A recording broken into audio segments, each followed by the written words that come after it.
Bonjour et bienvenue pour cette nouvelle vidéo de présentation de boîte pour Horror Arkham, le JCE.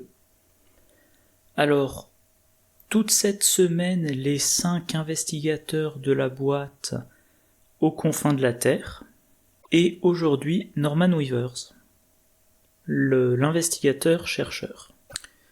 Bon, mon ordinateur rame beaucoup ces derniers temps. Alors Norman Weavers, déjà, il était sorti comme investigateur promotionnel dans le livre The Eye of Void, un nom comme ça. Bon, mais j'en parlerai dans une autre vidéo. Donc Norman Weavers, l'astronome, 4 de volonté, 5 d'intelligence, 2 de force, 1 d'agilité, trait miskatonique, 6 points de vie, 8 points de santé mentale. Jouez avec la carte du dessus de votre deck révélée. Une fois par round, vous pouvez jouer la carte du dessus de votre deck comme si elle était dans votre main, pour un coût de -1. Forcé, après qu'une faiblesse est révélée pendant qu'elle est sur le dessus de votre deck, piochez-la. Signe des anciens, +X, vous pouvez échanger la carte du dessus de votre deck avec une carte dans votre main, X est le coût en ressources de la carte du dessus de votre deck. Alors, mode de construction du deck habituel de la boîte, j'en ai parlé dans mes vidéos précédentes. Voilà, celle d'intro que j'ai pas encore enregistrée et celle sur Daniela Reyes. Donc, taille de deck 30 cartes, option carte chercheur de niveau 0, carte mystique de niveau 1 à 5, carte neutre de niveau 0 à 5, jusqu'à 5 autres cartes mystiques de niveau 0. Comment ça s'appelle déjà ? Exigence du deck, voilà. Donc il ne compte pas dans la limite de taille du deck, le livre des bons, l'annonciateur et une faiblesse de base au hasard. Le livre des bons, c'est un soutien, qui coûte 2, qui occupe un emplacement de main, 2 icônes de volonté, 1 icône libre, trait, objet, relique et livre. Deck de Norman Weavers uniquement. Action rapide, inclinez le livre des bons. Échangez la carte du dessus de votre deck avec une carte dans votre main. Action rapide, inclinez le livre des bons. Attribuez la carte du dessus de votre deck à un test de compétence éligible effectué par un investigateur dans votre lieu. Et enfin, l'annonciateur. C'est ça l'annonciateur, une faiblesse, très présage et fin des temps. Révélation, placez cette carte sur le dessus de votre deck. Tant que l'annonciateur est révélé sur le dessus de votre deck, les cartes de votre deck ne peuvent pas être consultées, piochées ou manipulées de quelque manière que ce soit, sauf par la capacité ci-dessous. Et pour 2 actions, défausser l'annonciateur. Cette capacité ne peut être activée que lorsque l'annonciateur est sur le dessus de votre deck. Faites comme s'il se trouvait dans votre zone de menace. Bon. Du coup, Norman Weavers, 4 de volonté, c'est bien. 5 d'intelligence, c'est très bien. 2 de force, 1 d'agilité, il ne faudra pas compter dessus. 6 points de vie, 8 points de santé mentale, c'est logique pour un chercheur. Vous jouez avec la carte du dessus de votre deck révélée. Et une fois par round, vous pouvez jouer la carte du dessus de votre deck pour un coût de -1. C'est un peu comme si vous aviez une carte en main en plus, avec une réduction de coût. Par contre, vous pouvez jouer la carte, pas attribuer. Si la faiblesse se retrouve révélée sur le dessus de votre deck, vous la piochez. Et le signe des anciens, donc vous avez +X ou X et le coût en ressources de la carte du dessus de votre deck et vous pouvez échanger la carte du dessus de votre deck avec une carte dans votre main. Par exemple, si la carte du dessus de votre deck coûte 0, et ben vous l'échangez avec une carte de votre main qui vaut plus pour avoir la réduction. Alors par contre, avant de le jouer, je vérifierai quand est-ce que le X est déterminé. Est-ce que c'est avant ou après l'échange de cartes entre la main et le dessus du deck? Moi j'aurais tendance à dire que c'est avant, mais à vérifier. Et donc lui, c'est un pseudo-chercheur qui vire mystique. Voilà. Sa carte signature, un livre qui occupe un emplacement de main. On peut échanger une fois par round, vu qu'il faut l'incliner, la carte du dessus du deck avec une carte en main. Typiquement, si vous avez une compétence sur le dessus du deck, vous pouvez pas l'attribuer depuis le dessus du deck, donc vous la mettez dans votre main et vous mettez à la place une carte de votre main qui a un coût non nul. Et si c'est un coût élevé, avec votre signe ça vous donnera un gros bonus pour votre signe des anciens. Et la deuxième capacité, pareil, utilisable une fois par round. Et en fait, on peut utiliser qu'une des deux capacités par round, vu qu'il faut incliner. Attribuer la carte du dessus de votre deck à un test de compétence éligible effectué par un investigateur dans votre lieu. Donc on peut échanger la carte dessus du deck avec une carte de sa main, ce qu'on fera si on a une carte compétence, mais si on a une carte compétence sur le dessus du deck, on peut l'attribuer au test de compétence effectué par quelqu'un d'autre. Ouais. Je veux dire, après tout, si on sait qu'on a un deck avec quasiment que des compétences, ou si on sait que qu'à peu près toutes les cartes qui vont monter au-dessus du deck seront des compétences, peut-être qu'on prend pas la peine d'échanger la compétence du dessus du deck avec une carte en main. Ah oui, et il y a une combo, je viens de regarder la review, une combo intéressante que j'ai failli oublier, mais que j'aurais mentionné peut-être plus tard.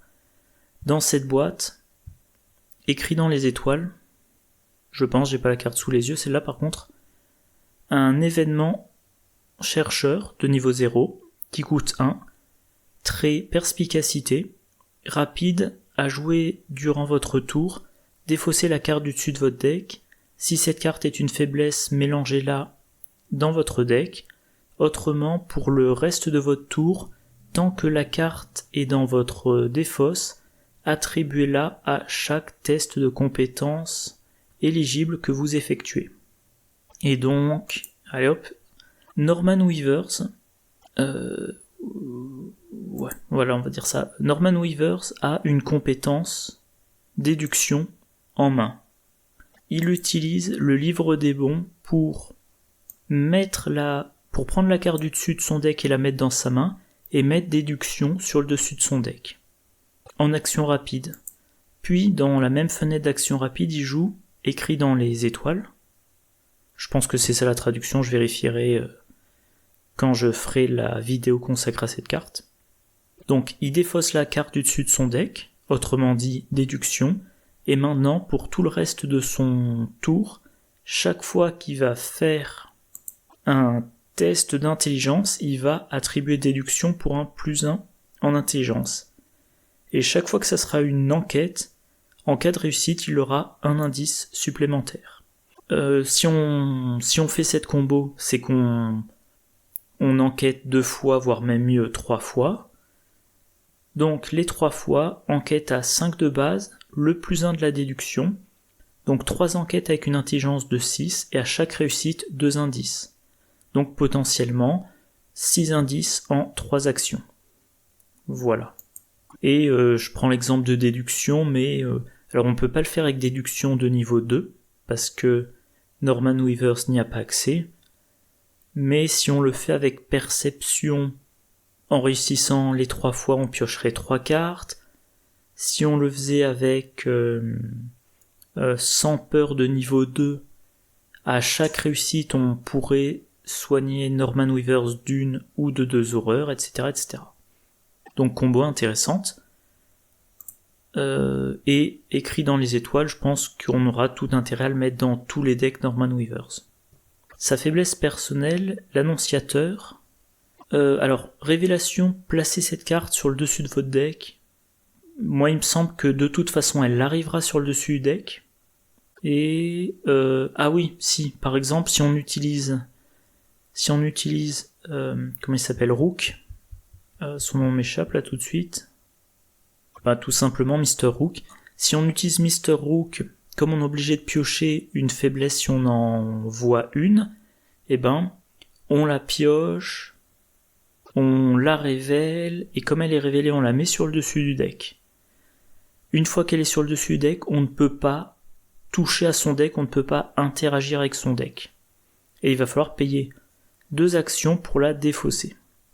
Alors, cette capacité peut être activée pendant qu'il est sur le dessus de votre deck, comme s'il était dans votre zone de menace. Les cartes, comment on appelle ça déjà, les effets activés des cartes dans la zone de menace peuvent être activés par n'importe quel investigateur dans le lieu, si c'est dans la zone de menace. Donc c'est-à-dire que quand ça c'est sur votre deck, un autre investigateur de votre lieu peut dépenser les 2 actions. Voilà. Mais en tout cas, tant que vous n'avez pas dépensé ça, vous n'accédez plus à votre deck. Ce qui, a priori, va être très gênant pour Norman Weavers. Par contre, il y a une exception. Voilà, si vous jouez la campagne de Dunwich, au-delà du voile, forcez s'il n'y a aucune carte dans votre deck, subissez 10 dégâts et défaussez au-delà du voile.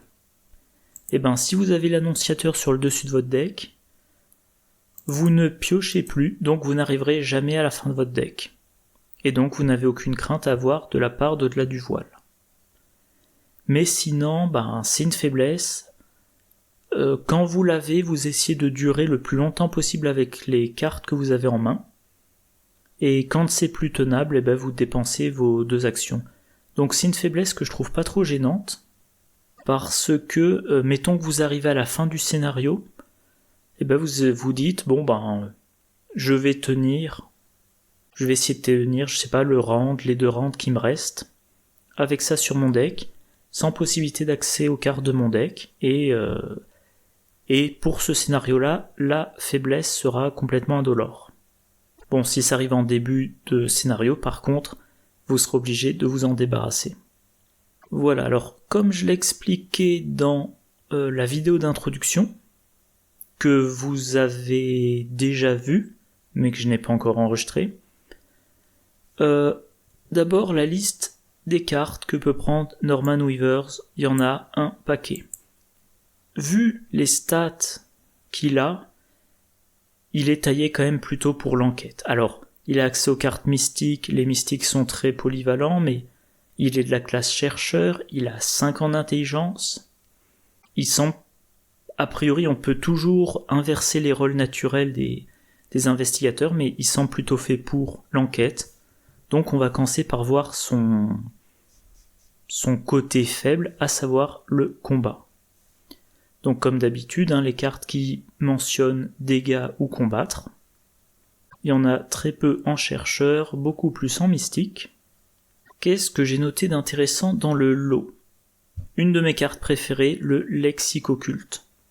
Je vais même pas entrer dans les détails.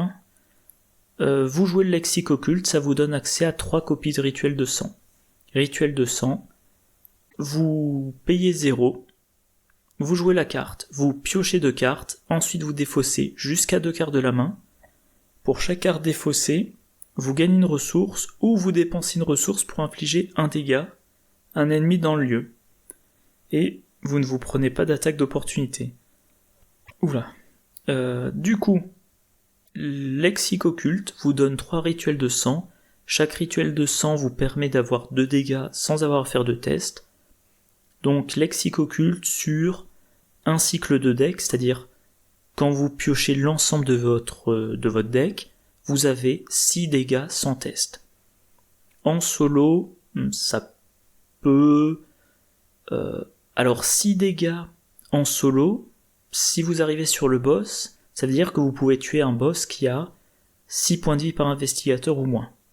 Ça commence à chiffrer beaucoup. Alors, ça suffira peut-être pas pour tous les dégâts nécessaires pendant le scénario, mais c'est du sans test, ça sera très bon contre le boss de fin de scénario. J'ai un plan, le classique, un événement, alors de niveau 0 bien évidemment, sinon Norman Weavers n'y aurait pas accès. On P3, combattre. Cette attaque utilise l'intelligence. Lors de cette attaque, vous infligez plus 1 dégât pour chaque indice que vous possédez, jusqu'à un maximum de plus 3 dégâts.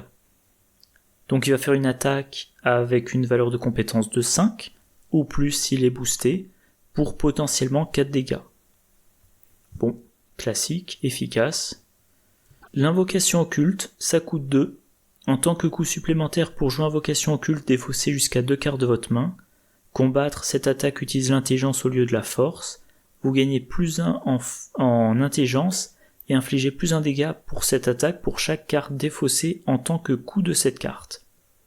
Donc ça va être dépenser 2 pour une attaque à compétence 5 qui fait un dégât, au minimum, ou au maximum dépenser 2 et défausser 2 cartes pour une attaque à valeur de compétence de 7 pour infliger 3 dégâts. Alors le flétrissement, bien évidemment, là j'ai mis la version de niveau 5.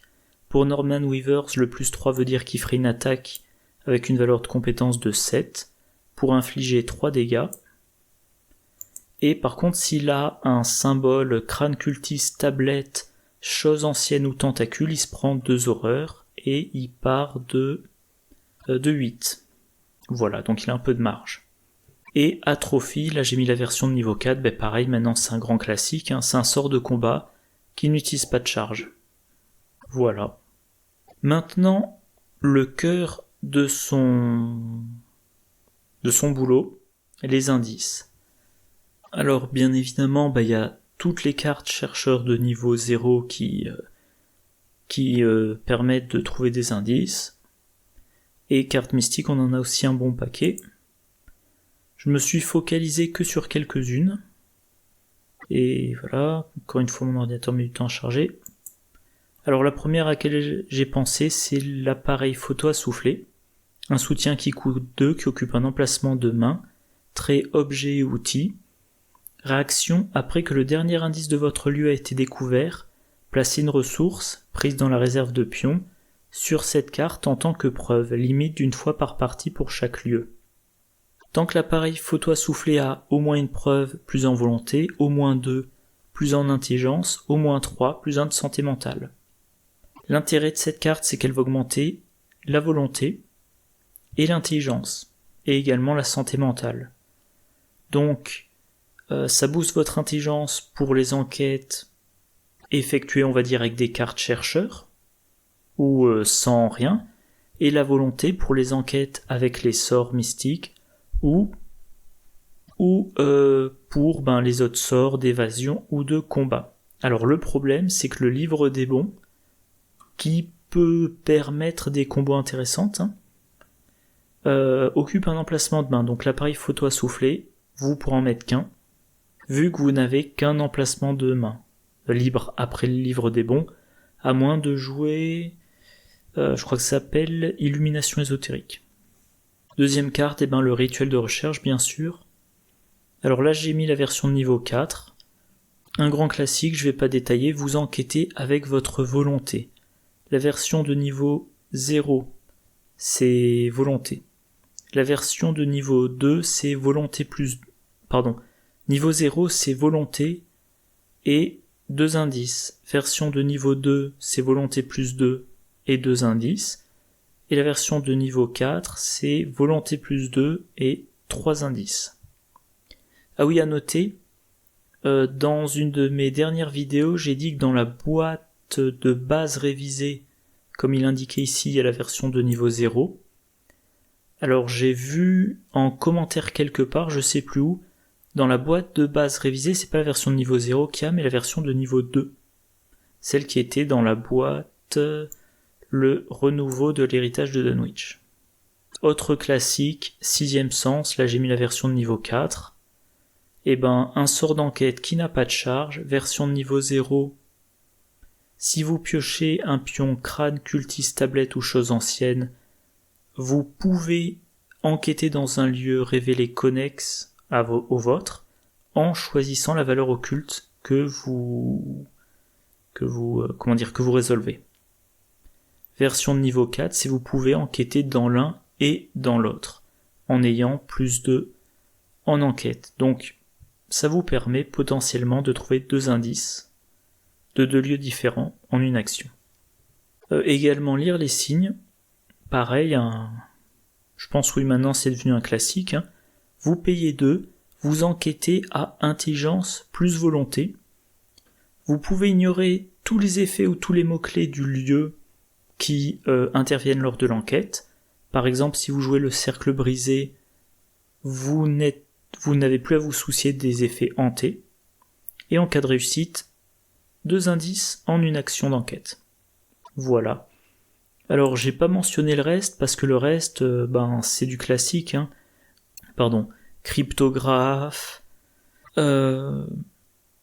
Cryptographe, loop, qu'est-ce qu'il y a d'autre ? Déduction de niveau 0, j'en ai parlé tout à l'heure. Suivre son intuition, on P2 et en action rapide on prend un indice dans son lieu. Bon, j'ai pas trouvé tellement de trucs qui fassent Norman Weavers. Honnêtement, j'ai déjà essayé de faire des decks Norman Weavers et pour le moment ça, je sais pas, j'accroche pas, j'ai pas d'inspiration.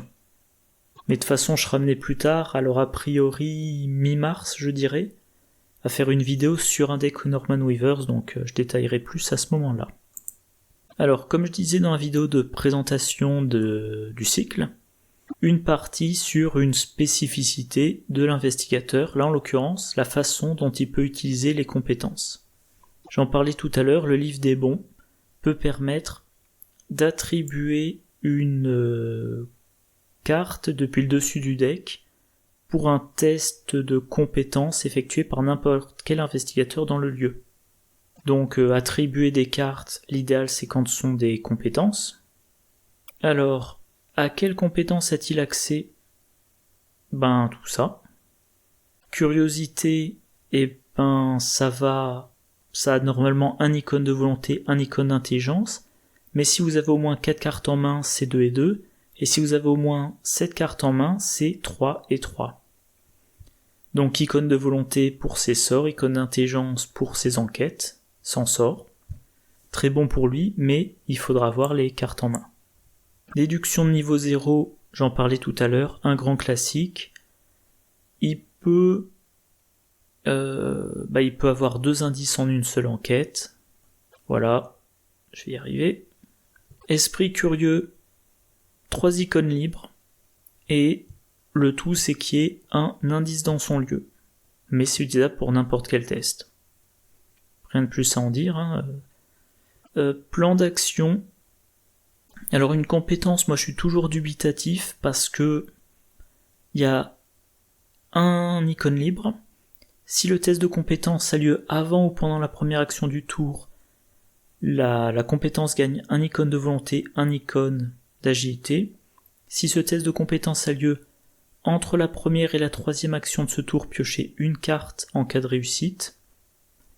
Et enfin, si ce test de compétence a lieu pendant ou après la troisième action de ce tour, la compétence gagne une icône de force et une icône d'intelligence. Et vu la formulation et l'explication qui avait été donnée pour facilité d'apprentissage, tout ça concerne vraiment votre tour. Avant ou pendant la première action de ce tour, ça nécessite que vous soyez pendant votre tour. Donc phase de mythe, vous avez juste l'icône libre. Et si c'est sur le dessus de votre deck et que vous voulez faire votre première action, vous avez un icône libre, un icône de volonté, un icône d'agilité. Si vous voulez faire une enquête, ça va pas être très intéressant. Par contre, je vais vérifier un truc rapidement. Alors la carte qui s'appelle machin truquéon, il n'y a pas accès. Bon. Donc la question se pose pas. Défiance de niveau 2, un icône libre, ignorer les effets de tous les symboles crâne, cultistes, tablettes et choses très anciennes lors de ce test, modificateur y compris. Alors ça va être particulièrement intéressant avec que je retrouve la carte. Voilà, écrit dans les étoiles. Donc encore une fois, défaussez la carte du dessus de votre deck si cette carte blablabla, sinon pour le reste du tour, tant que cette carte est dans votre défausse, attribuez-la à chaque test éligible que vous effectuez. Eh bien, défiance icône libre, donc c'est attribuable à tous les tests. Si vous vous retrouvez avec défiance de niveau 2 sur le dessus de votre deck, vous jouez écrit dans les étoiles, vous défaussez défiance, tous les tests restants de votre tour, vous avez le +1 et vous ignorez tous ces symboles. Donc mettons que vous arrivez à la fin du scénario où vous devez combattre ce que moi j'appelle en général le boss de fin de scénario. Eh ben, pas d'effet de ces symboles. Mettons que le crâne ça soit -X ou X et le nombre d'horreurs sur vous. Le crâne c'est désormais un 0. C'est comme si vous aviez révélé un 0. Mettons que le cultiste ça soit -2. En cas d'échec, subissez une horreur. Pareil, on considère que c'est un 0. Chose très ancienne, ça pourrait être -2, piochez un autre pion, en cas d'échec, subissez 2 horreurs. Bref, vous vous en moquez. Et dans beaucoup de scénarios, l'ensemble de ces pions-là, ça va faire... Typiquement, on va en avoir 2. Enfin, je dirais de tête, je dirais que sur les 4, on en a 5 ou 6. Donc un tiers du sac du chaos. Et là, comme vous ignorez tout, un tiers du sac du chaos revient à des pions 0. Et si vous avez mis en place, si vous utilisez la combo, c'est pour chaque action. Donc très efficace. Extatique, ça a seulement un icône d'intelligence, mais si le test de compétence est réussi pendant une enquête, placez une charge ou un secret sur un soutien que vous contrôlez. Donc ça va permettre de recharger les sorts. Théorie occulte, c'est une compétence très entraînée et expert. C'est de niveau 1. Tant que la théorie occulte est dans votre main ou attribuée à un test de compétence, cette compétence gagne autant d'icônes de volonté gagne un nombre d'icônes de volonté égal à votre intelligence et un nombre d'icônes d'intelligence égal à votre volonté. Donc Norman Weavers, en considérant qu'il n'a aucun autre bonus, cette carte-là, quand elle est dans sa main, elle a 5 icônes de volonté et 4 icônes d'intelligence, ce qui est énorme. Voilà, il n'y a rien de plus à dire, c'est... En nombre d'icônes, c'est la meilleure compétence auquel il a accès. Et si on regarde les compétences qui ont le trait entraîné, auquel il a accès, déduction de niveau 0, plan d'action, déferlement de puissance, extatique. Alors théorie occulte, c'est un peu à part, préscience, promesse de pouvoir et prophétiser. Donc il peut envisager la perfection vient de l'entraînement. Rapide à jouer ça coûte 1, rapide à jouer lors d'un test de compétence dans votre lieu. Cherchez une compétence entraînée parmi les 9 cartes du dessus de votre deck et attribuez-la à ce test si possible. Mélangez les cartes restantes dans votre deck. À la fin de ce test, en cas de réussite, ajoutez cette compétence à votre main au lieu de la défausser. Bon, la perfection vient de l'entraînement, c'est très bon dans les decks qui vont y avoir recours assez fréquemment. Mais, un truc auquel j'avais pas pensé, allez, je vais le réouvrir dans l'onglet ici pour que ça soit plus simple. Norman Weavers, il va vouloir jouer le livre des bons. Enfin, il va vouloir jouer le livre des bons. Il l'a dans son deck, et comme la carte est bonne, il voudra la mettre en jeu. Alors, qu'est-ce qui se passe ? Il doit faire un test. Mettons, on prend un cas simple, il fait une enquête, il joue, la perfection vient de l'entraînement. Il cherche parmi les 9 cartes du dessus de son deck, et il trouve déduction. Il attribue déduction à l'enquête. Il pioche son pion, l'enquête est réussie. Grâce à déduction, il prend 2 indices d'un coup. Comme le test est réussi, il met déduction dans sa main. Alors il continue son tour. Et puis, par exemple, le round d'après, il est dans un autre lieu. Il a toujours déduction en main. Il peut utiliser le livre des bons pour placer déduction sur le dessus de son deck. À la place de la... Pardon, c'est au-dessus. Il va donc prendre la carte qui est au-dessus de son deck, la mettre dans sa main et à la place mettre déduction. Et maintenant, il a 2 possibilités. Soit il joue son autre exemplaire de la perfection vient de l'entraînement, et donc en tutorant, il va tomber sur la déduction qui est au-dessus de son deck, et même chose, il l'attribue au test, en cas de réussite, ça vient dans sa main. Soit il joue... écrit dans les étoiles, il défausse la déduction qui est au-dessus de son deck, et il va l'attribuer à ces 3 enquêtes. Donc au final, cette compétence déduction aura été attribuée à 4 enquêtes, pour idéalement faire gagner 4 indices de plus. Voilà. Et dans la logique des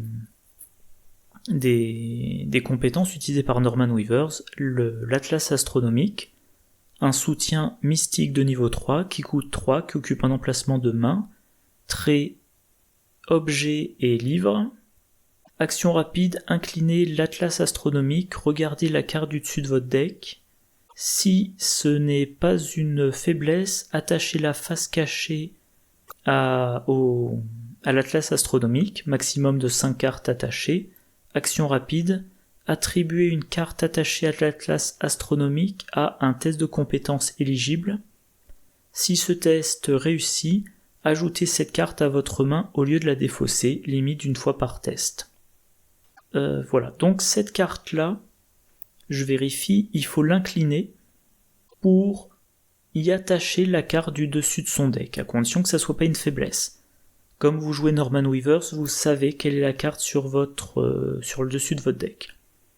Donc une fois par round, la carte du dessus du deck, vous l'attachez à l'Atlas astronomique, ça vous fait avancer plus vite dans votre deck, et atteindre plus vite les bonnes cartes de votre deck. Et à chaque test, voilà, s'il y a une limite d'1 par test, mais il n'y a pas besoin d'incliner, donc vous pouvez le faire plusieurs fois par round. Il n'y a pas marqué que l'Atlas doit être redressé, donc vous pouvez d'abord faire cet effet-là, et ensuite à chacun des tests de votre tour, enfin à chacun, tant qu'il y a des cartes attachées, vous attribuez une des cartes attachées à l'Atlas. Si vous réussissez le test, la compétence va dans votre main. Et comme je le disais, pour la perfection vient de l'entraînement, une fois que c'est dans votre main, vous pouvez éventuellement remettre la carte sur le dessus de votre deck pour vous en servir à plusieurs reprises avec écrit dans les étoiles.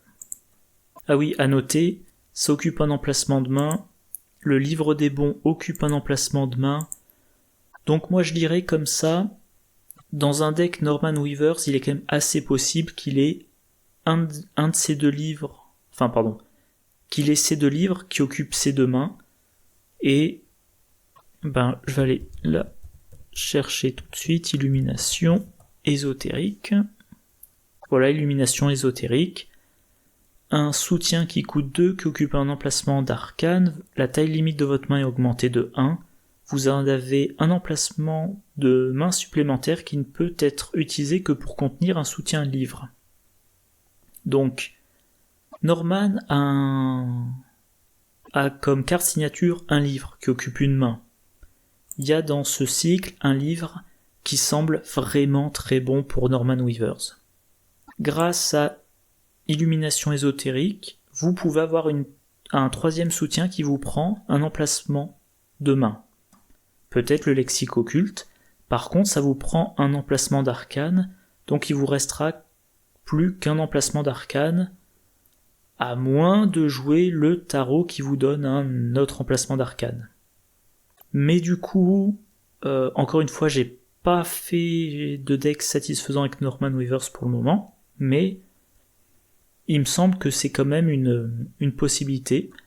Livre des bons, plus Atlas astronomique, plus illumination ésotérique, plus lexique occulte, plus un sort qui occupe le 2e emplacement d'arcane. Voilà, ça serait ses soutiens. Alors évidemment, probablement un ou plusieurs alliés, des soutiens qui n'occupent pas d'emplacement de main ou d'arcane. Et le reste, la perfection vient de l'entraînement, écrit dans les étoiles et des compétences. Alors une fois de plus, comme je le disais dans la vidéo de présentation, vu le mode de construction de deck, Norman Weavers, il y a des cartes pour lesquelles il a une limite. Voilà, à savoir les cartes mystiques de niveau 0. Il y en a bien évidemment un paquet. Et dans cette liste, il y a des cartes qui semblent très bonnes pour lui, mais parmi lesquelles il faudra choisir. En premier lieu, la clé de Saint-Hubert. Pour moi, c'est un classique, je la mets dans beaucoup de mes decks. Un soutien mystique de niveau 0, donc qui coûte 4, qui occupe un emplacement d'accessoire. Vous gagnez plus en volonté, plus en intelligence et perdez 2 de santé mentale. Réaction quand vous devriez être vaincu à cause des horreurs, défaussez la clé de Saint-Hubert, soignez immédiatement 2 horreurs. Norman, ça le ferait passer à 5 de volonté et 6 d'intelligence, ce qui est formidable. Et donc l'effet sympathique de soin d'horreur aussi. Étude des arcanes, un classique de la boîte de base, tout simplement, tant qu'il a des ressources, il peut booster sa volonté ou son intelligence. L'initié aux arcanes, selon ce qu'il met dans son deck, ça va lui permettre de tutorer ses sorts. Alors si vous le jouez avec Livre des bons, Illumination ésotérique et Lexique occulte, ça vous incite pas à mettre beaucoup de soutien sort, donc vous pouvez toujours mettre des événements sorts quand même, mais bon. Donc l'initié aux arcanes sera probablement pas une priorité pour lui, mais ça reste quand même une bonne carte à laquelle il a accès. Rituel de recherche de niveau 0. Alors il n'a pas de limite, comme il n'y a pas de nombre de cartes max pour les niveaux 1 à 5, il sera pas gêné pour le rituel de recherche de niveau 2 ou de niveau 4, mais la version de niveau 0 entrera en concurrence avec les autres cartes. Ce qui veut dire que pour le premier scénario, il est possible que vous n'ayez que des cartes chercheurs pour l'enquête et que vous rajoutiez le rituel de recherche de niveau 2 en remplacement d'une carte autre que le rituel de recherche de niveau 0. Sixième sens de niveau 0, qui est une très bonne carte d'enquête. Alors, attirer vers la flamme, pareil pour l'enquête. Trouver 2 indices en échange de la pioche d'une carte du deck rencontre. Bon, alors lui, comme il a une très bonne intelligence, c'était pas une priorité, mais c'est quand même un moyen d'avoir des indices sans avoir à faire d'enquête. Creuser trop profondément, c'est une bonne solution pour gagner plus d'expérience si on est un peu joueur. Libérer l'âme, alors réduire le coût de cartes sorts ou rituels, c'est toujours très intéressant. 2 icônes de volonté sur une carte, toujours très intéressant. Lire les signes, alors certes ça coûte 2, mais pour lui c'est une enquête avec une valeur de compétence de 9, et assez facilement 10 s'il a un allié qui booste l'une des 2 compétences. Et en plus ignorer tous les effets ou mots-clés du lieu qui concernent l'enquête. Tous les trucs du style, si vous réussissez 2x, vous prenez une horreur, si vous ne réussissez pas au moins 2y, vous prenez une horreur, etc. Tout ça, il peut ignorer. Ouverture de portail. Alors cette carte-là est toujours très intéressante dans un deck qui pioche beaucoup pour rapidement installer des raccourcis entre différents lieux. Alors ça dépend beaucoup des scénarios, mais les scénarios dans lesquels soit il y a un grand plateau, soit dans lesquels il y a des règles de déplacement complexes. Je pense par exemple à Par-delà les limites dans La civilisation oubliée, c'est toujours très intéressant. Sauf que Norman Weavers, il a accès à 5 cartes mystiques de niveau 0, là c'est une myriade, donc probablement il l'utilisera pas. Extatique dont je parlais tout à l'heure, une compétence qui booste son enquête, qui peut recharger ses sorts et qui peut en plus servir à 2 reprises grâce à la perfection vient de l'entraînement. Et recherche ésotérique, alors recherche ésotérique qui permet de réduire le coût de l'amélioration des sorts, mais comme de toute façon il pourra inclure peu de sorts de niveau 0, ce n'est pas une trop grosse perte. Alors, encore une fois, selon ma mon schéma classique pour ce cycle, mon schéma commun aux investigateurs de ce cycle, les cartes qui sont très bien, auxquelles il pourra avoir accès s'il était un chercheur classique, mais auquel il n'a pas accès. On a le lexique occulte de niveau 3. Moi, j'adore le lexique occulte depuis qu'il est sorti. Le lexique occulte de niveau 3, c'est la même chose, mais en bien plus efficace. Voilà. Notamment quand on joue en solo, chercheur, ça a une capacité de dégâts très impressionnante dans le bon deck. Alors, oui. Donc là, j'ai mis toutes les cartes chercheurs qui sont de niveau 1 ou plus, qui interagissent avec les indices ou qui font de l'enquête. Il y en a un paquet, bien sûr. Il y a par exemple chercher des réponses. C'est un événement qui, pour 1, vous permet de découvrir 2 indices parmi votre lieu et les lieux connexes. Donc en une enquête, 2 indices, plus éventuellement le 3e grâce à déduction. Même si vous n'êtes pas dans un deck enquête à distance, rien que le fait de se dire je vais faire une action pour 2 indices, moi je trouve que cette carte est toujours à considérer. Déduction de niveau 2, un petit peu la même remarque. Vous attribuez cette carte, vous avez de très bonnes chances d'avoir un 2e indice lors de votre enquête, et potentiellement même un 3e. Décrypter la réalité, alors là je vais la détailler.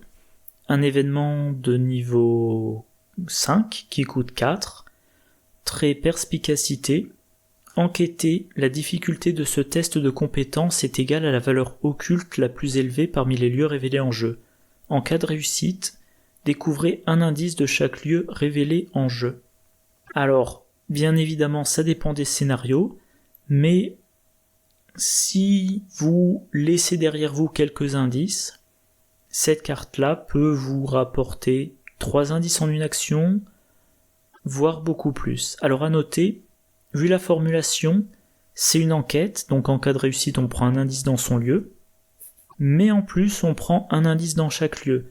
Donc s'il y a 2 indices dans votre lieu et un indice dans un autre lieu, vous en prenez 3, 2 dans votre lieu et 1 dans le lieu autre, et s'il y a plus de lieux, on peut monter très haut. Moi c'est une carte que j'ai assez peu jouée, mais je l'avais jouée une fois dans le cercle brisé, et lors d'une utilisation elle m'a rapporté, j'avais attribué une déduction, mais en une action, j'ai eu de mémoire 9 indices. Voilà. Norman Weavers ne peut pas la jouer. Bon, encore un plantage sur mon ordi. Je disais donc Glyphes archaïques, je les ai beaucoup joués il y a un certain temps, après leur sortie. Ça, c'est la version pierre d'orientation. C'est de niveau 3, ça coûte 2, ça occupe un emplacement d'arcane, ça a le trésor. Il faut avoir traduit les glyphes archaïques. Utilisation 3 charges. Action, dépense une charge, enquêter, découvre un indice supplémentaire dans votre lieu pour chaque groupe de 2 points de réussite. Norman Weavers y part de 5 en intelligence. Il peut se booster bien, glyphe archaïque, ça aurait pu lui permettre en une action de trouver plusieurs indices, en plus de toutes les autres solutions.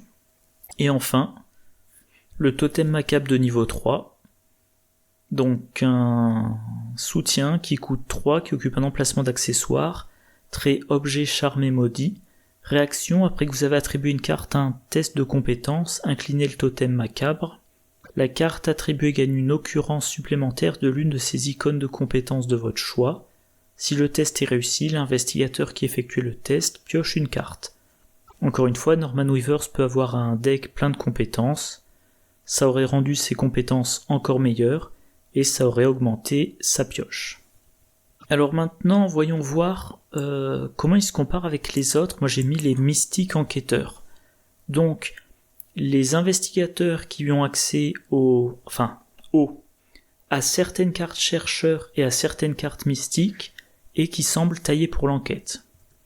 On commence par Daisy.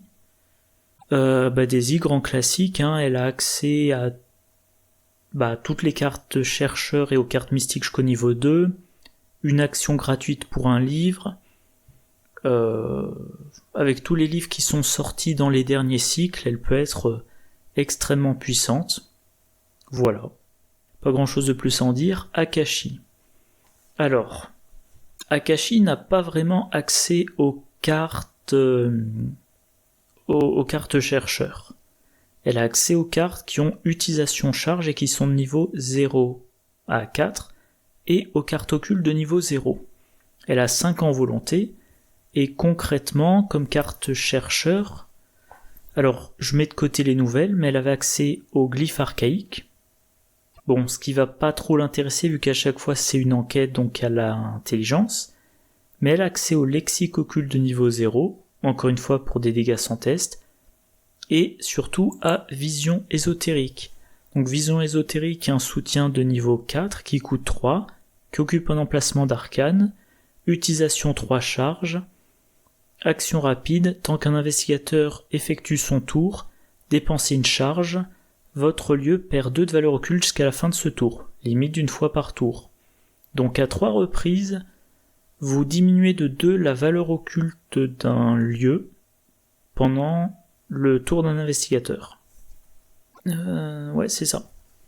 C'est-à-dire que pendant le tour d'un investigateur, vous diminuez la valeur occulte de son lieu pour toutes ses actions. Akashi, moi, en raison notamment de cette carte, je la trouve très bien en polyvalente dans un trio. C'est le tour de l'enquêteur, Akashi va lui dire tiens, la valeur occulte elle passe de 3 à 1. Et l'enquêteur, il fait par exemple une enquête en action rapide avec le cryptographe. Le lieu a une valeur occulte de 3, grâce à vision ésotérique ça passe à 1, avec le cryptographe ça passe à 2, l'enquêteur mettons il a 6, et voilà il a réussi une enquête en action rapide. Puis il fait 3 autres enquêtes, si possible en attribuant plusieurs fois déduction, et voilà, en un tour, l'enquêteur aura pris, 5 indices, 6 indices, sans prendre trop de risques de rater son tour.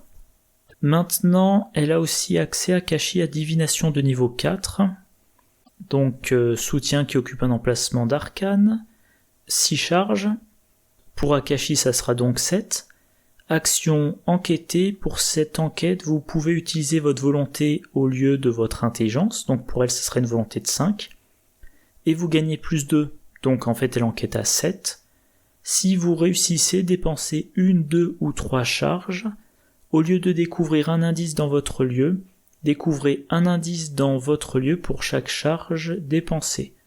Si vous réussissez de 0, choisissez et défaussez 2 cartes de votre main. Donc,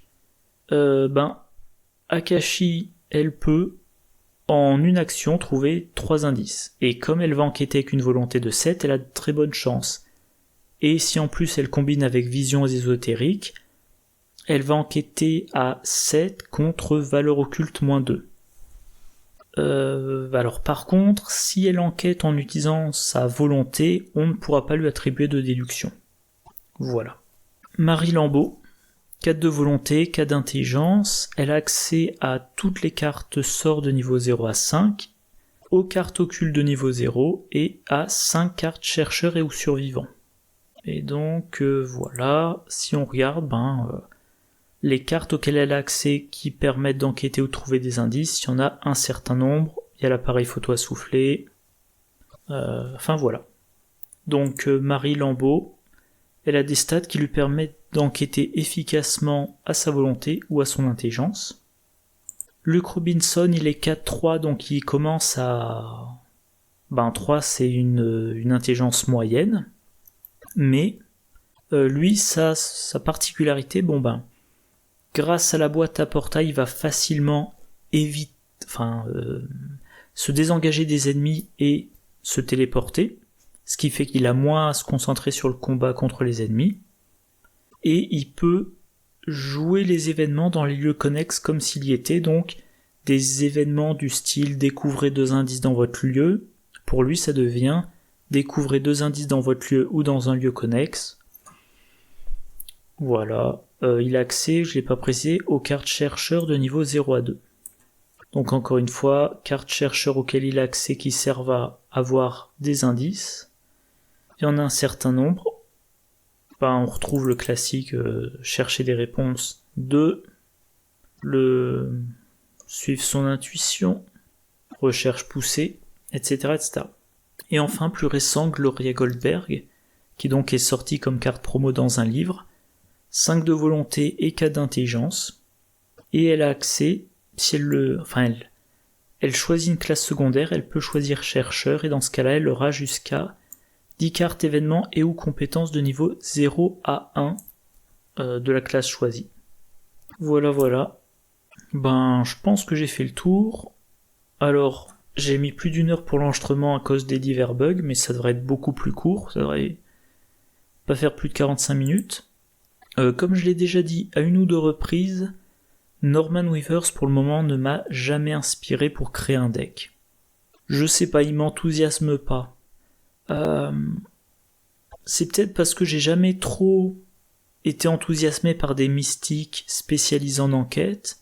J'adore les chercheurs pour les spécialiser en enquête, et là je me retrouve donc avec un chercheur qui ne peut pas mettre mes cartes préférées pour l'enquête, et qui doit enquêter en utilisant une classe que j'aime pas trop jouer comme spécialiste de l'enquête. Bon, mais encore une fois, au moment où vous regarderez, dans 10 semaines je dirais, donc 10 semaines, mi-mars à peu près, deuxième moitié de mars, je ferai une vidéo en présentant un deck Norman Weavers. Et au passage, j'essaierai de penser à le dire dans la vidéo d'intro, selon les investigateurs, je ferai des decks solo, duo ou multi, en fonction de ce qui me semble le plus approprié, en me forçant quand même à représenter les 3 types de decks. Bon voilà, c'est tout ce que j'avais à dire. Alors comme d'habitude, j'espère que la vidéo vous a plu. Si vous avez des questions, des remarques ou des désaccords, n'hésitez pas à le mettre en commentaire. Là je vais enchaîner tout plein de vidéos, donc n'hésitez pas à vous abonner pour n'en rater aucune. Moi je vous souhaite une bonne journée, une bonne soirée, de bonnes parties, je vous dis à la prochaine. Au revoir.